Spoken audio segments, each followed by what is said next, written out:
na likambo oyo toyoka candidat yoko candidat gouverneur oyo azowelela ebonga na Congo central bisika kani toza na 22 tickets pona 41 députés provinciaux mais moko sur le 22 challengers en la personne ya Christophe Kisolokele Tusimbana candidat gouverneur na Congo central na malobana ye alobi eloko moko ya kokesana alobi pona cohésion bomoko mpe ntombo ya Congo central na sengi tosala elongo lolenge kani ngai na ye kozela ete bino bopesa ngai bayenga na kotambola na bango tolanda ye muke bongo tozonga parce que mituna ezali ebele na likambo ya maponomi oyo kosalama c'est vendredi 6 mai 2022.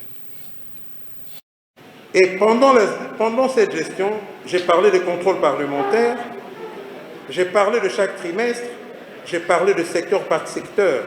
Notre gestion sera transparente et collective. J'insiste sur le mot collective. La gestion collective parce que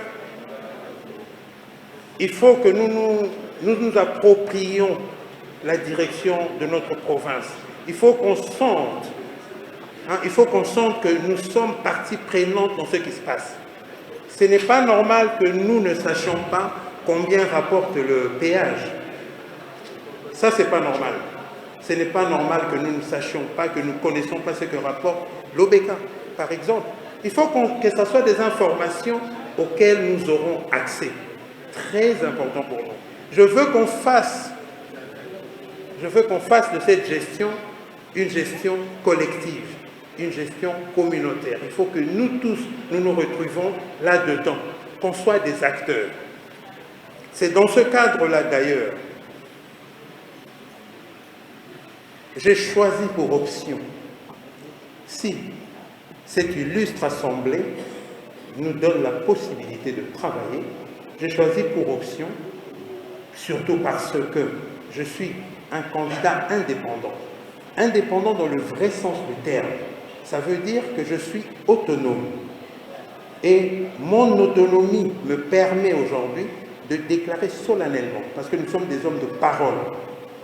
Je ne peux pas venir mentir à l'Auguste Assemblée. Je déclare solennellement que si vous nous donnez la chance, si vous nous donnez l'opportunité de gérer, le gouvernement dont nous parlons, le gouvernement provincial sera composé par vous. Je n'ai pas besoin de ministère. Je n'ai pas besoin d'avoir une institution. Non, ce n'est pas ça. Parce que ça va vous renvoyer à vos responsabilités.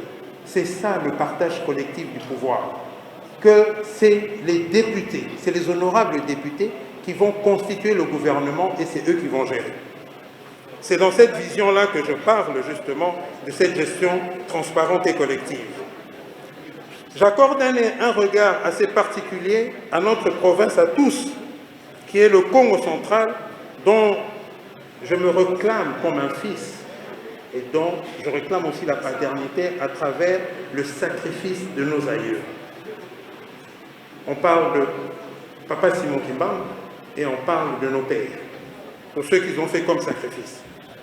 Mon père a été jugé, condamné à l'âge de 7 ans, déporté à Boma par le pouvoir colonial, juste parce qu'il a dit non à ce que le blanc, le colonisateur, le colon voulait lui imposer. Donc nous sommes un peuple de révoltés.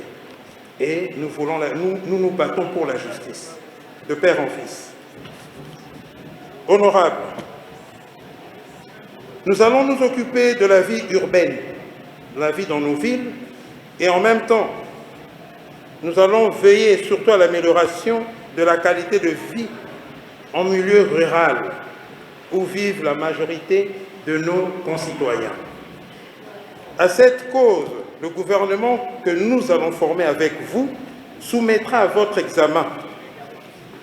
Ça, je demande particulièrement au président de l'Assemblée et au bureau et à vous, les honorables députés, un projet dédié portant création d'une agence Congo de développement et un autre projet dédié portant organisation et fonctionnement des organisations Congo d'utilité publique dans l'optique de la mise en place de l'économie provinciale solidaire.